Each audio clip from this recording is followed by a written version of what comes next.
তো আর মানছে না রে, এবার ভালোবাসতে আয়।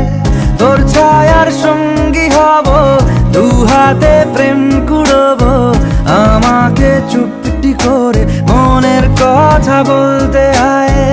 আমি যেতে পারি হেসেই পেরোতে পারি অনেক অনেক অতল, তোর কথা ওঠে আমার কপালে জোটে দারুণ খুশির দল। কে তুই বল, কে তুই বল।